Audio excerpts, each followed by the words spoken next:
જેમ ગુજરાતમાં સ્વિગી અને ઝોમેટો ઉપરથી ફૂડ ડિલિવરી મંગાવીએ છીએ તેવી રીતે હવે દારૂ અને ડ્રગ્સની ડિલિવરી થઈ રહી છે।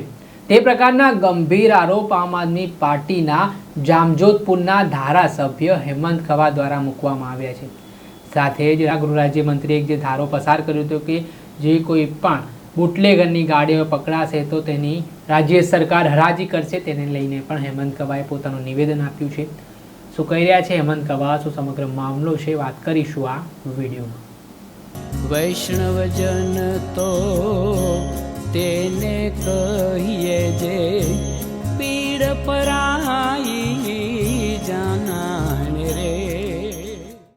નમસ્કાર દર્શક મિત્રો, નવજીવન ન્યૂઝમાં આપનું સ્વાગત છે। હું છું ફૈઝાન।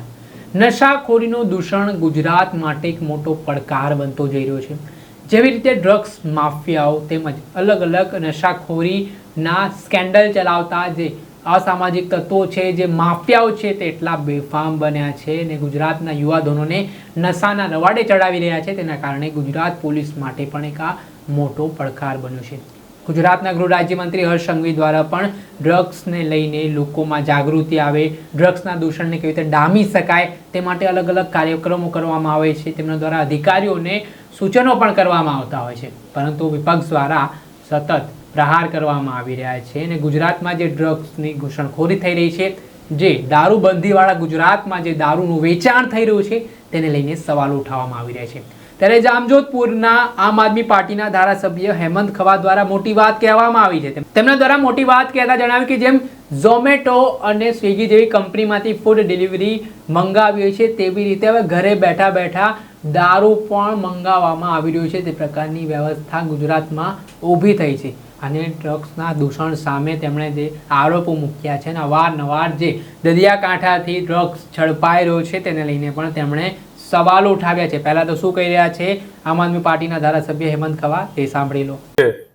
ગુજરાતના ગૃહમંત્રી શ્રી ગુજરાતનું સન 2024નું સુધારા વિધેયક ક્રમાંક નંબર 11 લઈને આવ્યા।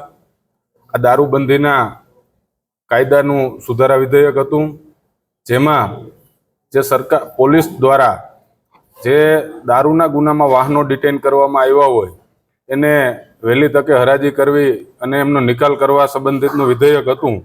આમના ઉપર મેં મારા વિચારો રજૂ કરતા આજે કીધું કે ગુજરાતમાં હાલ આપણે સૌ જાણીએ છીએ કે દારૂબંધીનો કાયદો માત્ર કાગળ ઉપર રહી ગયો છે। જેમ ઝોમેટો અને સ્વિગી કરી અને આપણે જમવાનું મગાવી શકીએ, એમ એક ફોનથી ક્યાંય પણ ઘરે બેઠા બેઠા દારૂ મગાવી શકીએ છીએ। છેલ્લા 10 વર્ષની અંદર ગુજરાતમાં 97,000 કરોડનું ડ્રગ્સ પકડાયું। આ ગૃહમંત્રી અને પ્રધાનમંત્રીના હોમ સ્ટેટ ગુજરાત રાજ્યમાં એટલા મોટા પ્રમાણમાં ડ્રગ્સ પકડાવવું એ ખરેખર એક ચિંતાનો વિષય છે। આજે આપણે જોઈ રહ્યા છીએ કે ગુજરાતના યુવાનો ડ્રગ્સ, એમડી, મેકડ્રોનના રવાડે ચડી રહ્યા છે અને એમનું યુવાધન બરબાદ કરી રહ્યા છે। ત્યારે આ કાયદો વધુમાં વધુ સખત બનાવવામાં આવે। અવારનવાર બિનવારસુ ડ્રગ્સ મળ્યું એવું કહી અને આનું નેટવર્ક ચલાવતા ગુનેગારોને છોડી દેવામાં કે છાવરવામાં આવતા હોય છે। જેમ દારૂમાં પકડાયેલ વાહનની હરાજી કરી નાખવામાં આવે છે, એવી રીતે જ જે ઇન્ટરનેશનલ માર્કેટમાંથી ડ્રગ્સ લઈને આવેલા વહાણ છે કે બોટ છે એમના ઉપર પણ કડકમાં કડક કાયદાકીય કાર્યવાહી થવી જોઈએ। અવારનવાર એકના એક બંદર ઉપરથી ડ્રગ્સ પકડાય તો એ બંદરના માલિકોની પણ તપાસ થવી જોઈએ, કારણ કે જે પ્રમાણે ડ્રગ્સનો જથ્થો ગુજરાતમાં આવી રહ્યો છે એ જોતા એવું લાગી રહ્યું છે કે ડ્રગ્સ વેચનારાઓ માટે ગુજરાતનો દરિયા કિનારો એક સ્વર્ગ સમાન બની રહ્યો છે। તો આના માટે કડકમાં કડક કાયદો બનાવે। જે મોટી બોટમાં ડ્રગ્સ ઇન્ટરનેશનલ માર્કેટમાંથી આપણી સરહદમાં ઘુસાડવામાં આવે એ બોટ ઉપર પણ સખતમાં સખત કાયદાકીય કાર્યવાહી કરવામાં આવે। જ્યારે પણ ડ્રગ્સ પકડાય ત્યારે નાની નાની માછલીઓને પકડી અને સરકાર વાહવાહી લૂંટતી હોય એના કરતાં પૂરેપૂરી તપાસ કરી અને આ ડ્રગ્સ મંગાવનારાઓ, કારણ કે 500 કરોડ, 1000 કરોડ કે 2000 કરોડનું ડ્રગ્સ મંગાવનારા કોઈ સામાન્ય માણસો ના હોય। આની પાછળ ક્યાંય ને ક્યાંય ઓર્ગેનાઇઝ ક્રાઇમ સાથે જોડાયેલા ક્રિમિનલ લોકો હોય। તો આવા ક્રિમિનલ લોકો ઉપર પણ સકંજો રાજ્ય સરકાર દ્વારા કસવામાં આવે એવી માગણી કરવામાં આવી।